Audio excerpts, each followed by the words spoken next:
Hello, everyone. We're live for the first time with the Zion experience. So I've got Drew Eubank.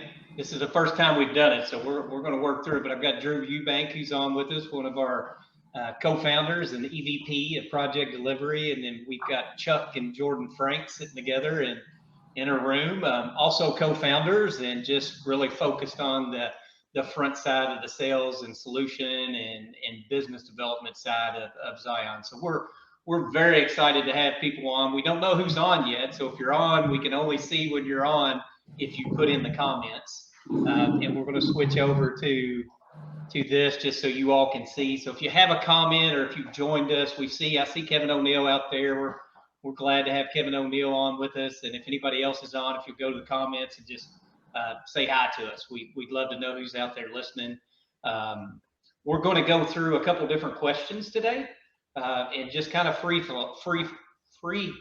We've got technology trends we want to talk about, and just a few questions that we'll ask the team, get some thoughts on, and hopefully share some thought leadership, some trends in the industry and what we're seeing, some of the partners we're working with, what our customers are asking for. And then we're going to go through and also talk about we had a go live this week that's gone extremely well, and we want to share. What's up, Adam Cropper? We see you out there. We're going to share with you all just the Zion project life cycle, how we go through and what success looks like to us, how we feel like you get to the finish line of a go live and a go live day, and some of the best practices that you go through doing it. So if you're on, join us, put a comment. I'll say that throughout. And I think, guys, we'll go real quick. Drew, you got anything, any opening comments you want to lead with, and then we'll just go to Chuck and Jordan. No, I think this is awesome. It's cool to be able to do something like this, right? I mean, we wanted to be different, and hopefully this is something different, and get to listen to us talk a little bit about things that may or may not matter, but hopefully we get to experience more of who we are. Most people join and probably know who we are, but those who don't get to see a little bit deeper underneath the hood a little bit. Yeah. Chuck, Jordan, you all got anything? Opening comments? Sure. It's exciting. Seeing that opening video, it's kind of when we first got things going, it kind of brought back some good memories and exciting. It's crazy that was almost a year and a half ago now. So anytime we get an opportunity to get on here and just talk and share our thoughts is something that I certainly enjoy, and probably talk a little too much at times, but can't help it. So I'm excited to get into it and interact with our viewers and see how it goes. Due to all that, just excited to be here. It's pretty cool. We're a very easy group. So, those that are on, most of you probably know us, but we hope to be good people, just trying to educate and share and learn as we go. So really excited about today. Absolutely. And I think you hit it. So it brought back some memories, Jordan, going back to you. I don't know that we've been on video, the four of us together, and if anybody, most that do know us know the chaos that ensues when the four of us get in a room together, and just, it's going to happen. I don't know how long it's going to take, but at some point, all four of us are going to try to interject our opinion, and we'll be talking. So we've got that chemistry between us. It's been 14 to 18 months since we really put Zion together, and what Zion is becoming, the vision that we have, which is deliver memorable experiences and guide intelligent change. And we took a lot of time to really say, who do we want to be? What do we want to be down the road?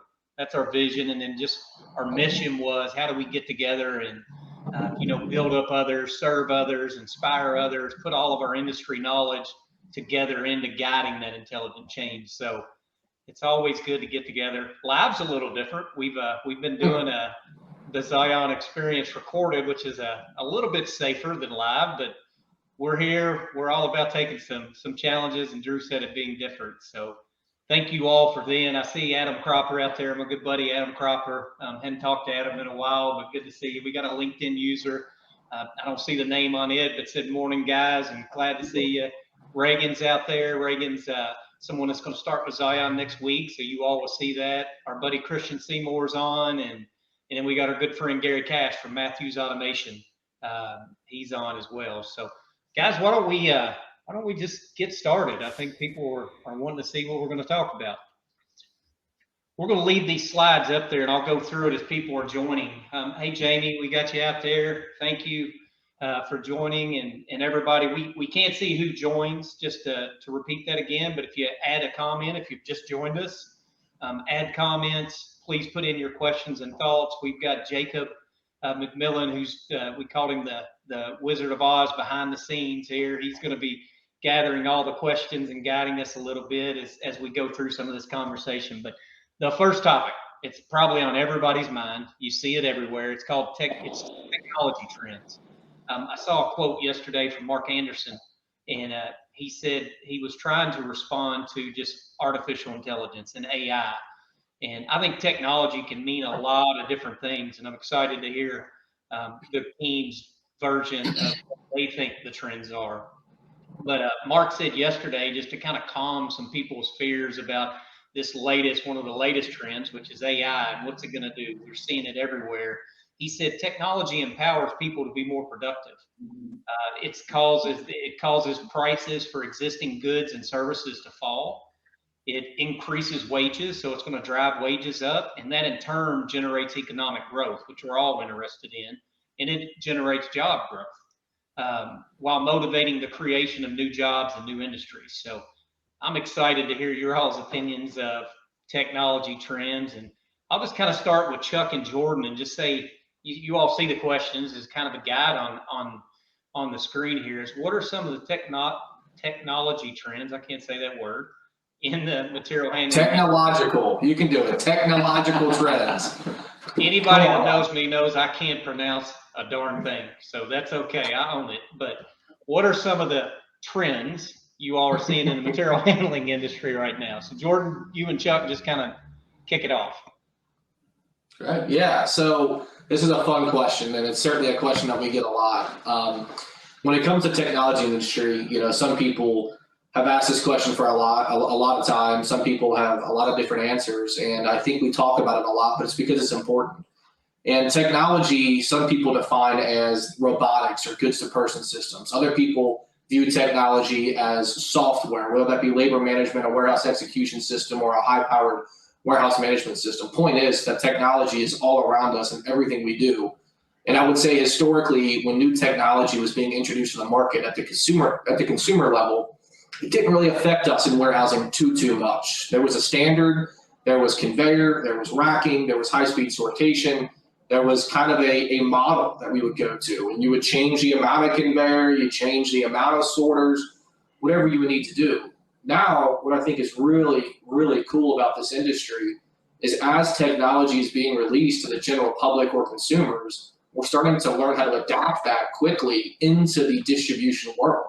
So as an example, Apple, for those of you that know me, I'm not a huge fan of Apple, but they did release a pretty cool augmented reality type of glasses as a competitor to the HoloLens that Microsoft has and Google Glass that Google has.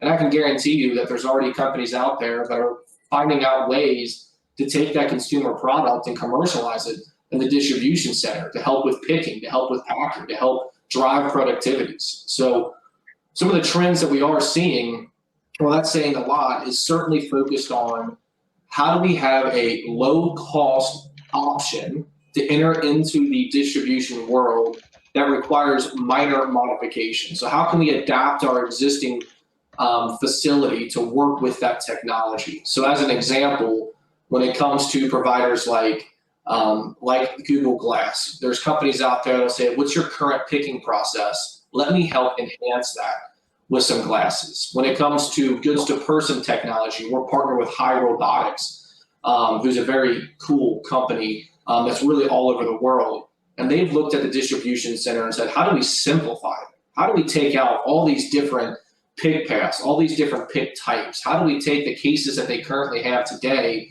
and store them at the case level? So really what we're seeing is that we're able to simplify the distribution center by leveraging technology that's being released.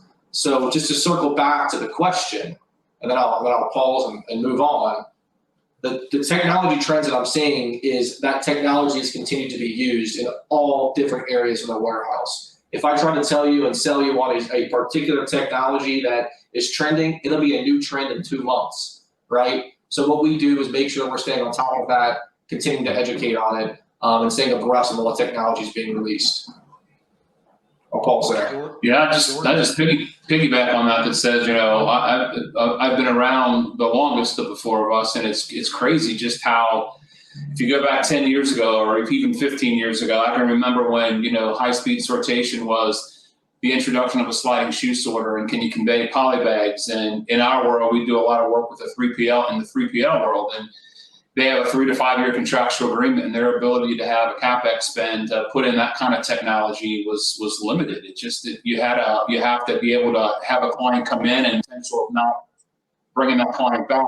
And if that happens, then will my expenditure of equipment, will it work for the next client? Well, in today's world, it's just, we for the most part start off with just simply looking at, can you guys hear me okay? Because we lost our connection in here. Yeah. So hear me all right? Yeah, no, it's Cool. going, it's starting to lag a little Okay, bit, cool. but it's going good. Yep. Okay, good. Gotcha. So the point of that is that, right now when we work with a lot of our 3PL providers and they're still looking at maybe a 3 to 5 or a 5 to 7 year contractual agreement, we immediately are starting off with, a crossbelt sorter or tilt tray sorter, or we're working with, covariant and just anything that we can do to complement the human. There's just some things that humans always going to be able to do, at least for now, but we have such high-end technology and automation and systems that are $30, $40, $50 million that are being proposed. And it's not just a nice to have. It's just, it's awesome that we've got the goods to person, or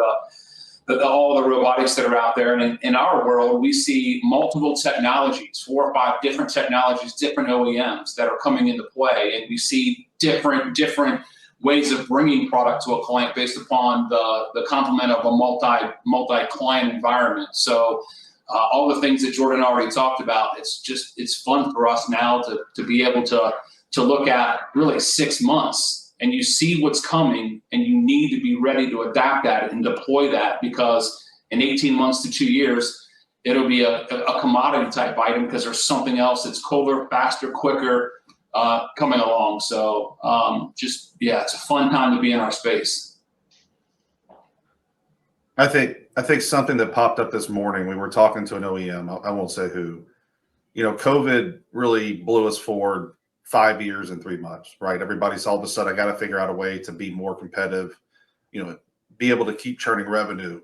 And so a lot of companies popped up with similar technologies, right? So it's kind of like the pickup truck, and you had your Dodge, your Ford, your Chevy, or your Honda, whatever, wherever it was, and everybody had one. And I think there's starting to be a realization that we have to be different with some of our OEMs. I can't just be the same thing somebody else is. And at one point in time, we used to joke about, you have robot companies that are robot companies, and you have software companies who have robots. And there was a true distinction, right? More and more I'm reading how companies are starting to find their hedgehog. If you go back to the book, Good to Great, remember the hedgehog, the one thing you're great at. You're starting to see more focus in the last 6 months, where a lot of these OEMs are realizing, hey, I can have 50 products and be okay at them, but if I have 1 or 2 things I do exceptionally well, I'm going to be better off. And that's exciting, because it simplifies it for us to be able to go in and actually solution it, install it, make sure it works, make sure things happen the right way. And so that's an exciting trend I've seen just pop up recently, especially, out of the COVID hustle that hit us for 24, 30 months after we all got locked down for a little while. Yeah, I think you all both have good points. You can tell who our sales team is. The Frank combo went strong and solid, and then good point. So I think Jacob McMillan's got a comment. Everybody can see this, because as we're talking technology, I spent about an hour this morning understanding this technology, because we're live today and we wanted to know how we could interact best with our audience. And so we're learning as we go. He says, how do you think automation companies can stay ahead of the constant innovation in the space? I'll kick off real quick, and then maybe you all just rapid fire answers, right? How do you think? Keep it brief, keep it to the point. But Chuck says constantly, because Chuck's just really good with words, and I always pick up on this, but he has good sayings, and the world is changing every day. it's changing faster than we know it. And I think we're in the middle of an iPhone type moment with AI and what machine learning is going to turn into and how software is going to redefine our industry. I still think it's pretty far off. So I'm more that 5-10 year view down the road. But I think the best way that companies can keep up with this is just always be curious.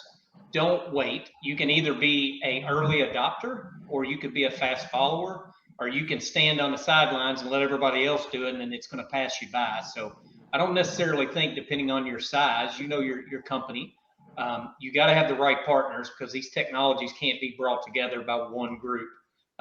They're just changing so fast. Why would you not work with multiple partners in terms of let somebody like a systems integrator go out and see the best of breed, see where these technologies work best, but be a fast follower at minimum. You don't necessarily have to be that early adopter. Europe's a very much an early adopter type of culture. The US, until pre-COVID at least, was very much a slow to a fast follower. And so that's my view on it. And we're constantly, just a little plug for Zion, how we keep up with it is we've got different partner channels that we call it. And so once a technology is proven and in place, and I said be brief, and look at me, you all. So you all can call me out. Yeah, we've got partner channels. Once it's a traditional systems, already a proven technology, we put it in one bucket and we know it and we learn it inside and out. But then we are always looking at the future, robotic and technology partners, and we're constantly having conversations. We have it multiple times a month with new technologies that are out there, who's solving the problems a different ways. So that's my point. And just, I know I went too long, but you all don't get to do that. So rapid fire, starting with Drew. I think we're trying to do that by, we're talking to a couple humanoid companies. They're coming. Like, there's going to be the Jetson moment here in the next 5 years where a humanoid brings you something, whether it's food, a box, a package, or anything else. So being able to sit in the room and talk with those really intelligent folks about what they're thinking, they don't understand our space, they want to enter our space. Just having those conversations and being prepared, as prepared as you can be for it before it hits, so you can understand how it's going to impact, our segments and our industry and how we can help our customers with it. Yeah, I think, the how-to of that, as Jimmy was saying, and the compliment with Drew saying, so again, here's a nugget. We're just trying to share, Zion's little world, but a nugget for everybody out there. It's like, okay, that sounds great. There's a lot of stuff that's out there. So what we have is, in the four of us, we all have our skill sets, and we have what feeds us and what we like doing and the passion. And what we try to do is, the four of us, is get into those silos. The silo that we're talking about right now is Jimmy's silo. Jimmy likes that new technology. He loves to go out. He drives us absolutely bonkers and crazy, because every day he's like, hey, look at this new technology. Hey, look at this new technology. But the cool thing is, it's like the three of us get together and we're like, dang, somebody's got to slow him down. But we follow that up with Jimmy scheduling time for us to get on a call with that provider, and then they're way out there. They may be 3 to 5 years before they're going to be ready for the market. But the cool thing is, we know it and we see it coming, and so we're able to at least educate and talk to our customers about that. So we make a really big focus, Jimmy specifically, on looking for those new technologies, and then we try to partner with those guys and be like, hey guys, if you're going to go to market with that, this is what we think the market would look like and how you would go to market. So we spend a fair amount of time, with individuals within the organization to stay focused and stay current on that. So there is a means to our madness and a process that we follow to make sure that we do stay. But it was an awesome comment. Yeah, I will keep it brief, but Jimmy, you mentioned earlier, there was a phrase, be curious. When you're walking through a warehouse and you say, wouldn't it be nice if, don't stop there, right? Look for the technology, look for that trend, look for that opportunity within that distribution center to set yourself apart. It can be hard, it take you some time, you'll have to be creative, but if you just start looking and saying, wouldn't it be nice, you'll find yourself in a better position than you potentially are today.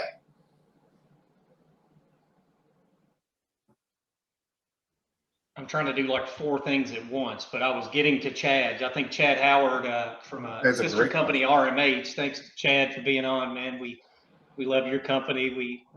Tom's part of our board. Talk to your brother Ryan. Talk to you all the time. So thanks for the question. But question just really quickly, maybe Drew, you can take this. What should smaller distribution facilities consider when they're growing quickly? They need to automate, but they don't really have the millions to spend. So how would you slow walk into technology change? Well, I don't think it's just that. I think it's thinking of the commercial aspect, right? As a service is a big deal now. And yeah, it might pay a little bit more than you would if you capitalized it, but I can get in and get out and potentially get upgrades by taking a robot or software or technology as a service, right? And be able to introduce it and at the same time scale up. You can start with one item and then gradually, as you learn it, move up to something else in 24 months instead of trying to bite the whole apple off in one bite. And, it's hard, right? It's hard to do overall when it comes to robots and software. We joke about all the time how somebody does a RAS model on a robot now, it's obsolete in 36 months. So how does that work? But what it does is it keeps us having the conversation of how to continue to help those smaller distribution centers get better, how to introduce a little bit, right? Proof of concept systems, put in something that's going to help you incrementally for a low amount of capital that you can get up and going in 6 months. If it provides the benefit, guess what? You just open your cash flow for a bigger investment, a bigger expansion later. So those are a couple things we see, especially with these. We had one of our first clients is really small, right? What do? We did some basics, and we talked about going with a follow me robot type model to help introduce something that's proven to help get around the warehouse, but not jump into the deep end of the pool when it comes to technology and cost. That's right. And I think it's a different question too if you're going brownfield versus greenfield. Those are two distinct. We're living in the future a lot of times, or at least I do. Chuck called that out. I'm living in the future of what technologies are coming at us, but they're still basic blocking and tackling, point-to-point AMRs, proof of concepts. We've got two partners today that are going to market with proof of concept. High Robotics and Adverb Technologies are both going to where they can get you an entry point, and you find. I mean, it could be something simple as a point-to-point AMR. It's not getting into your technology ecosystem. So there's a lot of good ways you can get in, and certainly there's brownfield and there's greenfield. So brownfield, you got an existing operation, you got interjected into it. I don't want to assume but most people know that. And in greenfield, you're trying something new. Well, I think our natures be a little conservative. See what's working. Do your homework. Go see it. Go visit. Go look at it. But good response. Great question. I saw our friend Heather Carroll's out there. She put the comment up, Jacob, that Heather said. She said, "There we go. Told you, we're getting it. Look at this. We're like pros at this new technology." I can't pronounce the word still, but we're pros at it. And she said that RAS, robots as a service solutions, allow for keeping the tech and solution up to date with the latest enhancements and releases. So we're all familiar with the latest release.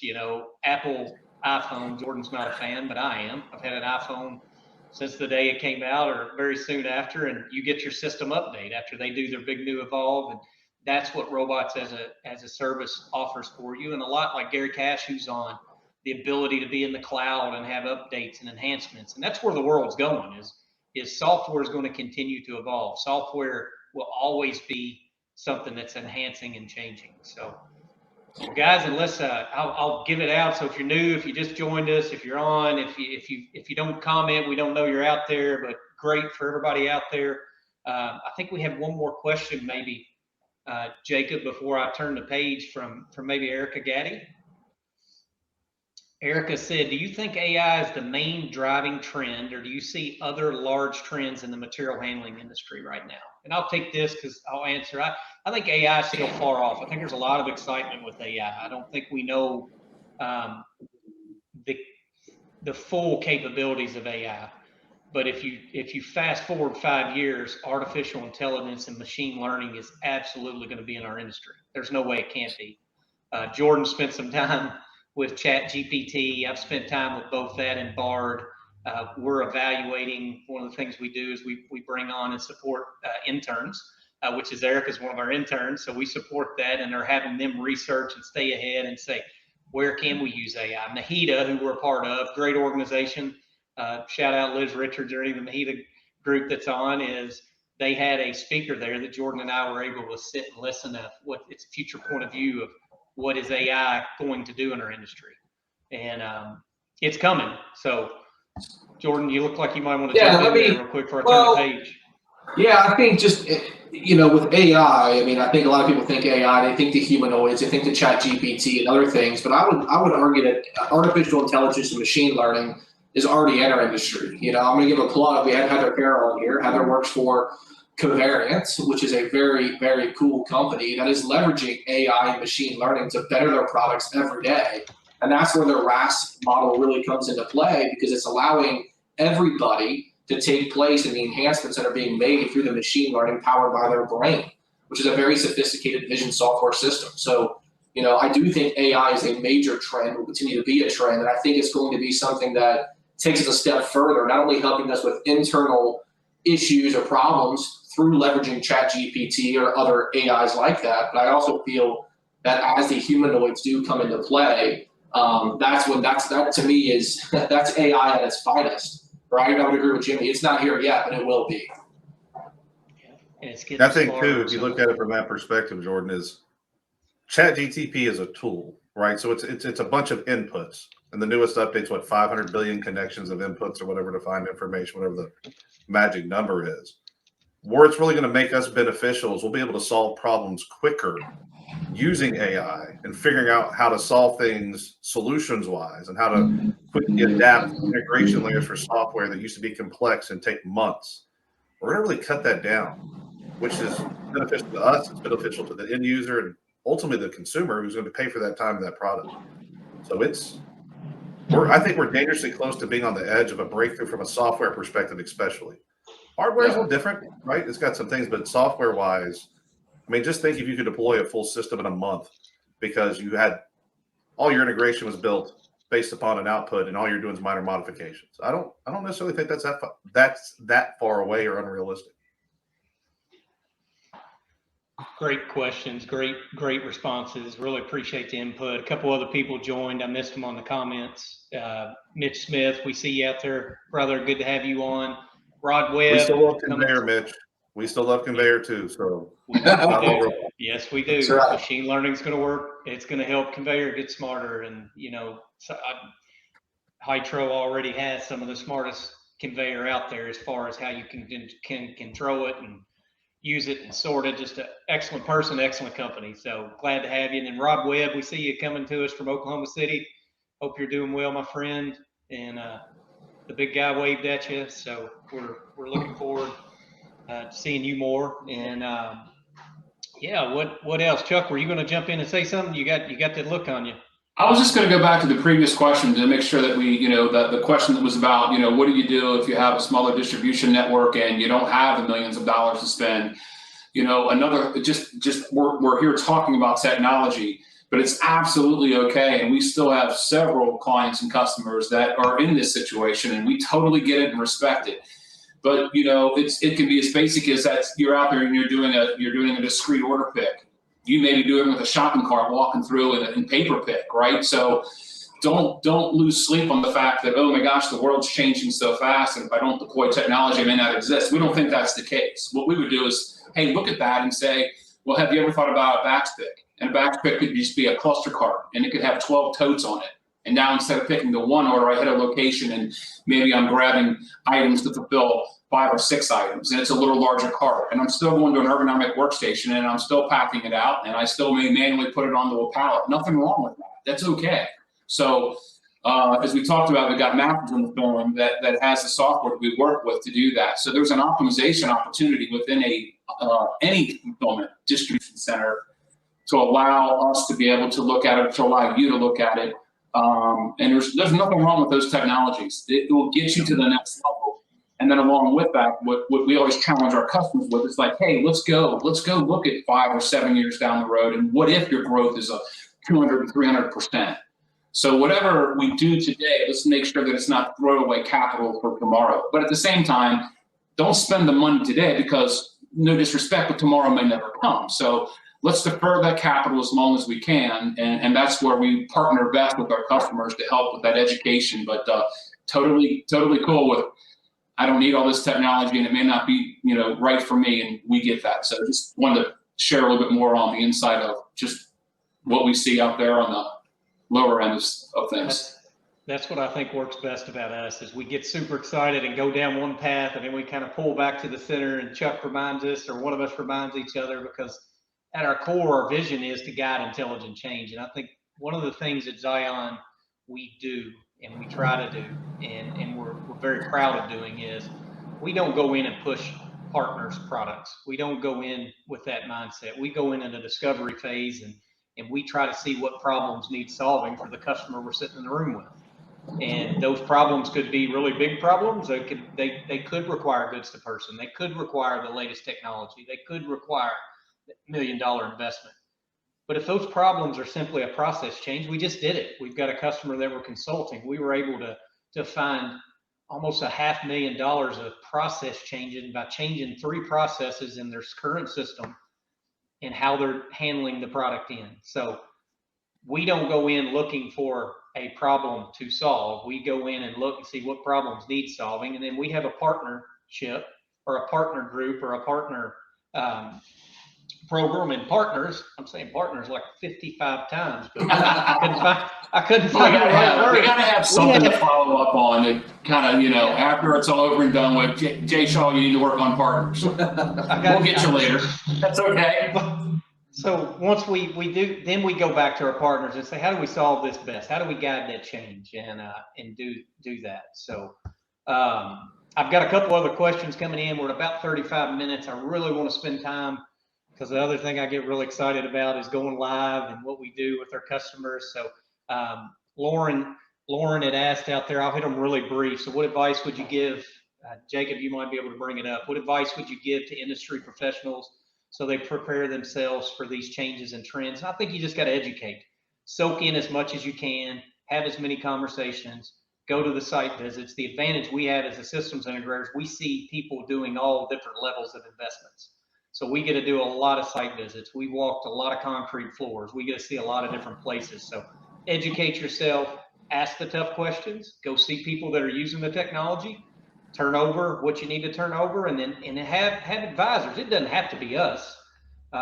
There's plenty of work out there for everybody, but have a team that's what they do, a company that's what they do every day. Do yourself that favor. So, and join a team that does it. So education, get thought leadership, attend more lunch and learns like this. And then Mitch sent us a question as too, does Zion offer financing options for robots as a service solutions? And the answer is yes, we do. We've got a couple of partners we've already talked to, so we've got that available to us. Some of our current partners already have it as part of their program. So we don't see problems. We don't really see a problem with that niche. We see it as like not every robot as a service offering is going to be the same, depending on the situation you're going into. Sometimes it may not make sense to go through Zion for that. There's times when it doesn't, and we'll guide the right change with you all, but we certainly, a majority of the time, we can help and be that conduit and orchestrate that, but we've got that option available to us. So 2 great questions. Thank you all for that. Jimmy, back on that trend question is like what we find too is that someone will tell you that they've got a good product, they've got a good solution for you, and what we do is we challenge them and challenge our customers and be like, okay, well, let's go. Here's our product, here's what we're doing, here's what we need to do. Show and demonstrate to us that you can do it. And those that feel like they can do it will be very excited. They'll come in, they'll visit with you, they'll take your product, they'll send it to their lab, their R&D, whatever they have, and then have to prove to you. So it's okay to push back on them and say, man, my door's wide open. If you got that good of a gadget or a widget, I'm your biggest fan. I just need you to prove to me and demonstrate to me that your solution is going to do what you say your solution should do. So it's okay to challenge them. Good points. I'm going to pull the final curtain on the technology trends. I give one last chance for a rapid fire. Drew, any closing comments on technology? You good? Got to be adaptable. Be adaptable. That's it. Be adaptable. Jordan, you got a final comment? We're going to shift and go into customer sites. I would just say embrace it. Embrace technology. There's technology out there for everybody in any place at any time. Find the right partner, get the right advice, and start making an impact on your culture. Absolutely. It's all about making we were on the floor, and I'm going to transition right now to the next one if I can.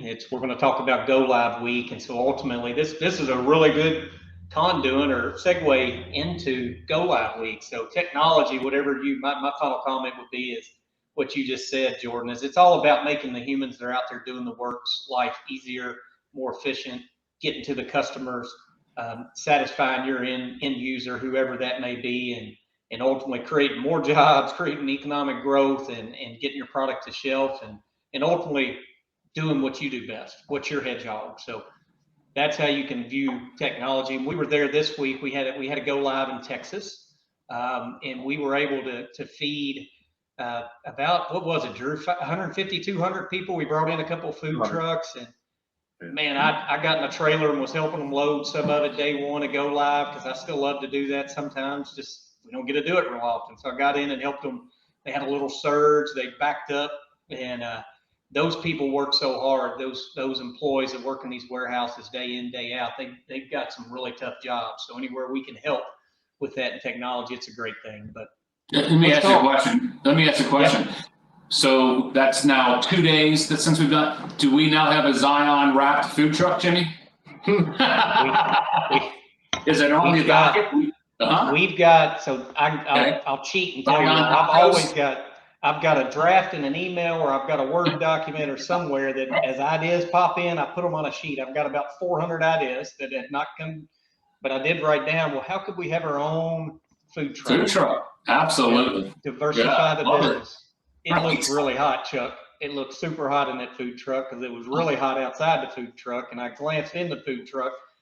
I'm an industrial engineer, so I wanted to see the makeup and how it worked. There was a little air conditioner, a little mini split that just couldn't be doing a good job on the guys. And I looked in there and I was like, man, it's hot. It is hot in there. Let me show a little video and have fun. So if you just joined us, or if you're still on, keep commenting. We love the interaction. You all, great questions you all are asking. Keep commenting that. Here's a fun little video, hopefully that works. We'll see if it works real quick.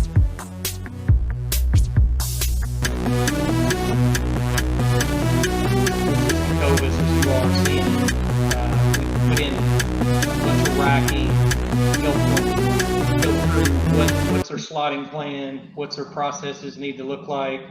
We'll switch back, and we made a fun little video about that. I don't know if it showed up well, but we're trying stuff out, so it's good. So Go Live Week. Who wants to kick it off? Who wants to start? Maybe I'll start with Chuck. Why don't we start with Chuck? Go Live Week is just when we're talking about this. Chuck, yes. Chuck, we got like 10 minutes though. So what are you saying? Maybe somebody else should take it then. I'll let you go first, so we'll see how much we can anchor on the backside. But all right, brother. You cut me off. Whenever I get going, just say stop. Go Live Week for us, it's super important. We've got processes. You should all have processes. So let's go with that. Everybody should have a process on Go Live Week. What's Go Live Week look like? What are you going to do? A lot of times you guys as our customers think, well, hey, it's on you guys for Go Live Week, and it is. We'll have a Go Live Week, but you also have to have your processes and things you do and your staffing and cartons, and we really want to simulate, as best we can, a peak situation. And we want to talk about, hey, if this doesn't work or that doesn't work, what's our contingency plan? We've got a lot of contingency plans, and they're kind of set aside, and we never need to use them. But man, it's so nice when something comes up and we're like, it's just not working the way that it should. Hey, here's our contingency plan. Here's what we said, because you ultimately have to get your orders out to your customers, and you want to make the Go Live transparent. So our team will spend a lot of time through documentation and a process that we follow, just to make sure that we're setting ourselves up for success. And we love to have the ops team, the facilities team, and everybody engaged to try and shoot holes and what could go wrong. And let's think it through. Let's whiteboard it, and let's make sure that we're collectively ready and we've got an executable plan. So just some opening comments on the critical and how important it is to make sure you got a good Go Live process. Got it. Hey, Drew, you want to jump in there and go with yours? Well, it's all about the preparation, right? The communication, preparation, and planning leading up to that day as much as possible, to leave yourself enough time and to be honest. And this one we've been very I want to say we've been very blessed with, very minor things that have popped up, but that's on purpose though. That's by design. We went through and said, hey, let's go through and put this in there to make sure we're trying this out before, Tuesday hit. And what happened Tuesday? Went off without a hitch. This is a unique situation where you have a customer and with Boots who's using a 3PL, who's running the business, and you've got to manage both expectations, but you've got the entire C-suite at the customer walking around and just so excited they have this new warehouse and new process and no issues. And I think a lot of that's because of the effort you put into it. It's just like sports. A lot of preparation equals success. And I think that we do a pretty good job of that. We can always be better, but the amount of attention, making sure that everybody understands what's going on, pushing our partners as well to make sure that they're doing the same thing that we're going to do. Right? It's got to be the same experience, whether it's a Zion shirt or a partner shirt, et cetera. And then at the end of it, once it's all done, sit down with your partners and your customer and, hey, what can we do better? What do you need to do better? And make sure that we all have that alignment. So because we want to do this again. It's not just one, right? We want to do 4, 5, 6, 7, 20, 30 projects. So. It's all good feedback. I think I'd interject is we've got our slide deck that we go in. How do you introduce yourself for the first time to people? And so some of this, again, Chuck and Jordan and Drew say this, is that we've done it you're looking at 95 plus years of experience sitting on the phone right now. And what's that mean? It doesn't mean anything other than we've been there, we've done it. We've been through the challenges. We've had to rise to the problems and the issues. And that's the only thing we can promise a new customer, when we sit down for the first time is like, listen, the only thing we can tell you is going to happen and go live for sure is there's going to be a few things that pop up. And then we've got what we call the Zion commitments that come through to it. And so I'm going to hit them off real quick. It's just full transparency. We will always be there with full transparency. We won't surprise you. As soon as we know something, you know about it. It's the only way that we feel like you can be. They're going to come up, you knock them down. You have a plan for it, like Chuck said. You plan for the worst case. You hope it never happens. If it does, you go out and you pull that folder out and you've got it. We'll always meet you in the middle. It's not always that. One of the big things from my experience has been is when you get in the middle of a go live, like you got to meet in the middle. There's going to be some challenges that come up. It's not all about Zion. But it can't all be about the customer or the partner or whatever on the other side. You get right in the middle of the ring, you figure out what needs to change, and you make those changes. And then we've hit on it, the real-time communication and discuss and establish expectations. Communication. So and then schedule milestone tracking is the last one I'd say, is like when you know what's coming at you, then it's less surprises. It's you feel comfortable, you've worked through it. And the delivery go live side is the less glamorous side, I think, of our industry and our business, but it's so important. And we feel like we're really, really good at it. We take a lot of pride in it. We spend a lot of time on it because, again, memorable experiences. What do you remember? You remember that. That's where some of our strongest relationships come from. And we want it to be good because we're out there in the middle. We'll never leave. We never walk away until it's right and it's what we said we were going to do, and it goes well. And most of the times, like Drew said, you spend all this time, you do a lot of prep work, and then, man, Monday and Tuesday come and it goes great. You got happy customers, you got a happy C-suite. It's a memorable experience. So, Jordan, you got anything you want to add to go live? You've been through recently, yeah. No, I think you guys hit it all. I mean, I think the big things is certainly you have to be prepared. You have to have the presence. You have to have the knowledge. I think that's one of the things that makes us unique is that, the four of us are on the phone here are the co-founders of the company, and our success comes from being tied in to the projects that we are working on. We want to have visibility. We want to be aware when somebody calls, we want to have answers, not, hey, I don't know what's going on, let me check, right? So that's our commitment. That's who we are. It's who we want to be. It's who we'll continue to be. And then certainly acknowledging the fact that things will go wrong. And that's just where it's about transparency, expectations, and the relationships you have. So I think you guys all said it well. It's just a recap of what the three of you already offered. Perfect.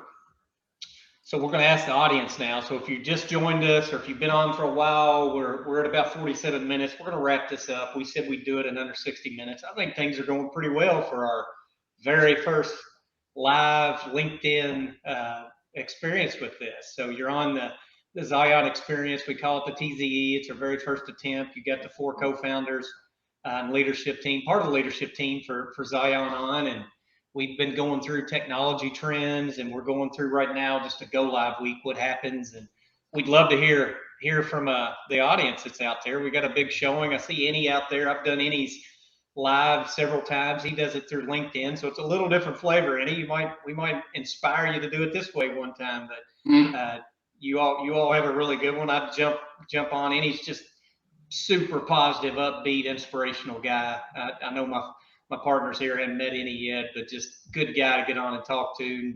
Doing a lot of good things for a lot of human beings, and Any's from England, so he's just a little bit outside of London. So we're glad to have him. But any questions from the audience, Jacob? I don't know if we've got any questions out there, and while we're waiting on maybe a couple questions to come in, just to the team, if you have one tip, if you had a tip or trick for Go Live Week, tip or trick, let me speak and slow down. What would you say? What's a tip or trick for Go Live Week? Anybody got any?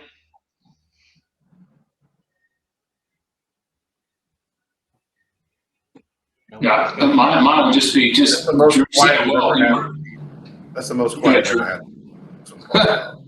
It took 49 minutes, but we talked over ourselves. Drew, big guy, go. Tip or trick, what'd you say? No, I was just saying we're all quiet at the same time because it's like you've done all the work to get to Go Live Week. I don't quite frankly a little stumped on any tricks. I'm gonna throw one out. I think constant communication. I think it's overlooked, but you see it and people appreciate. It feels a little bit over, but like a midday and end of day report, it's just a good habit to get in. Your customers appreciate it. Go in and go find the operational leader, go talk to them and give them a real update, and then just document it, send it out. Great week, had these challenges, had this challenges. That's just real time expectations, going through it, because their head's probably on fire. The operator this week was like, she did such an awesome job, but she had 25 things going on, and they're prepping for the C-suite and their customer to come in. So maybe a little daily, midday, end of day status report, really quick. Doesn't have to be a big production. Just bullet points work. A text works. That's what we did this week. Yeah, I'm gonna add. I think just a tip is make sure that all of your partners that help you bring the system together are all up to speed of what the plan is. Make sure everyone's aligned on the expectations. Make sure you got a point of contact for each of those, and make sure you've got on-site representation, because you just don't know. It doesn't matter how much you test. You can test and test and test, but something will happen that you didn't test, and you want to have the people there to fix it. It's my tip.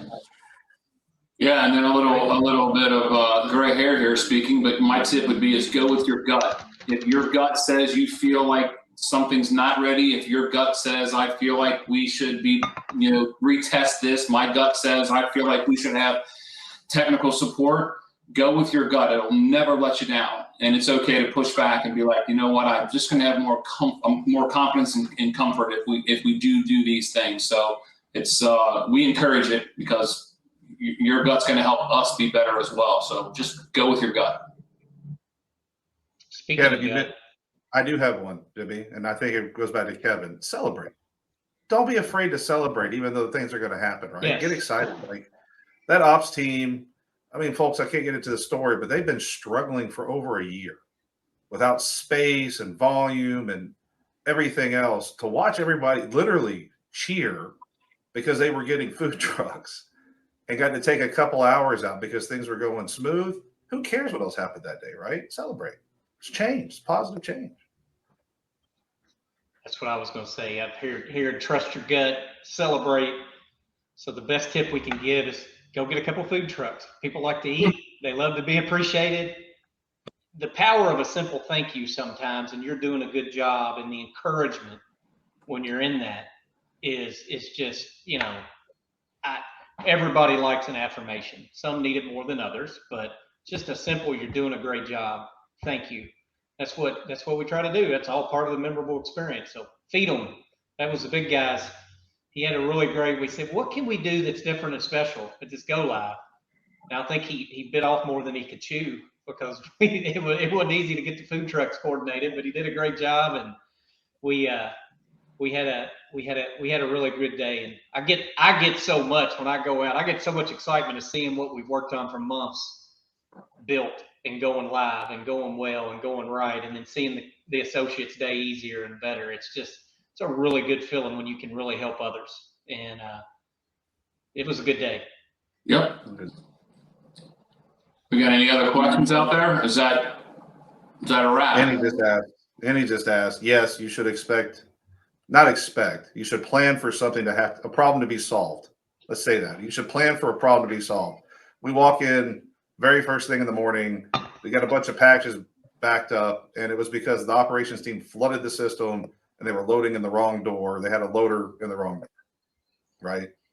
So we were able to get through it. Wasn't a big deal. Wasn't a systemic issue, but yeah, you're going to see things that happen that aren't perfect, and that's part of learning, and that's okay. It's just having the ability to solve it. And you said part of that planning, Drew, just not to go off too far off, but like any's not in a warehouse with us, but if you've got a taper in a warehouse, it seems like a simple thing. If you've got a Panda that's in a warehouse, it seems like a simple thing. You can test it, you can do all the commissioning, you can be ready for it, but you still need that technician.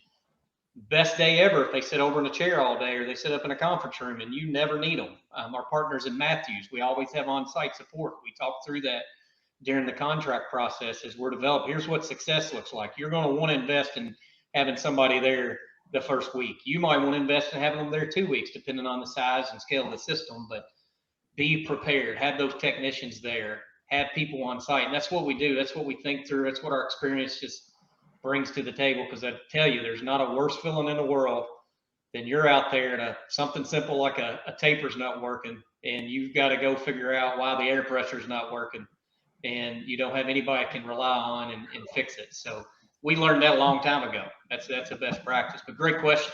We see you out there, Pete Wheeler. Thanks for joining. Pete, this is our first live experience, and it's Pete's first live experience. So Pete's part of our advisory board, so we're glad to have him out there.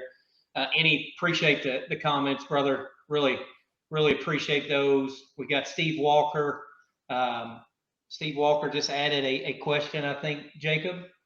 Some of these comments are coming in out of order, so if I missed anybody, we're glad everybody that came on. So Steve Walker asked, seeing a lot of positions open in the distribution AI space, machine learning space. So thanks for taking the time to do this. Very informative. They appreciate the feedback, Steve. Thanks so much. Feedback. Yeah, man. Appreciate that.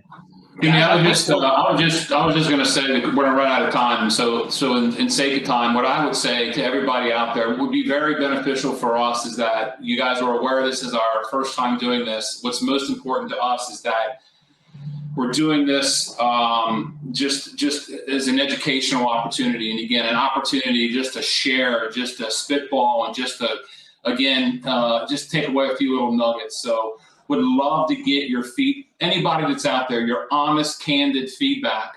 You're not going to hurt our feelings. We're tough. Loved it, liked it, talked too much, wasn't relevant, not enough content, great content. Would sit in on it again. So just asking for your guys' feedback. It only makes us better and makes these sessions better. So appreciate everybody jumping on today and being a part of it, and love to hear your feedback. Just my closing comments. Jacob's told me, Chuck, excellent, great comments, and I'll give everybody a chance to roll through. Somebody just tried to come through my door, see, so the door locked worked, but save that for next time. I think we've had 35, 40 people that have joined throughout. So we can't see who joins unless you comment on it, but we'd love you to comment if you're still on. And Jan, we see you out there. Appreciate the comment. Appreciate it back. But we had 35, 40 people. So I'm going to say awesome. It was a success for Lunch and Learn 1, and we'd love to do this more. Before I go into final comments, let me tell you what I transitioned to on the board. There's a new technology called Slido that we saw at the Mahita conference, which was pretty cool. It's an audience interaction tool. We're trying to figure out, does it make sense to use in these? And it's just real-time polling. It's super easy to go to. So just type in the slido.com. You enter the number, just 199, or you can, if you want to be a little more advanced, take a picture of the QR code. It'll take you right there. You don't have to sign up for an account. You can if you want. And we just got one question we'd like the audience, if you're on, to answer is, what is your key takeaway from this LinkedIn Live event that we had? And Jacob may put another one out. Look, we've already got some votes coming in, so appreciate it. It's really did you get industry knowledge? Did you learn more maybe about Zion? Did you get thought leadership that you didn't have coming into it? But if you've got any feedback, we'd love your feedback. We're doing this for you all. We're doing this because we want to be different and we want to educate people, and we feel like we've got a lot of thought leadership and industry knowledge to share. And we're just excited. We're excited about Zion. We're excited to share with you all. We're proud of the company and the team that we're putting together and the customers that we get to help. And I know I wear everybody out. If you're on my LinkedIn, you know I wear you out. And it's been very intentional to get the awareness out, but it's all about how do we help others? How do we love, serve, care, and help others, right? Memorable experiences and guide intelligent change. So I'll let you a minute and a half, Jordan and Drew, final thoughts, and we'll call it a wrap. I think it was a lot of fun. This is what we enjoy doing. It's just talking. This isn't pre-scripted. This is when we set out to do the Zion experience. There is a recorded version we do. We'll have some guest speakers and other things on. See if you haven't had a chance, check that out. It's a little bit more focused on individual topics, but this is just what we enjoy doing. So glad it went off, minimal issues, and happy to do it. I can't believe it's been 15 months. Like every time I look at the calendar, it's been 15 months since we kicked off Zion. And if it wasn't for our customers, our partners, and it's been amazing, guys. And thank you. I'll leave it at that. And well. I don't think you can say it better than that. So thank you. Thank all of you all. Have a great day. Get on Slido. We appreciate all of you all. Thank you. See you guys. Thanks a lot.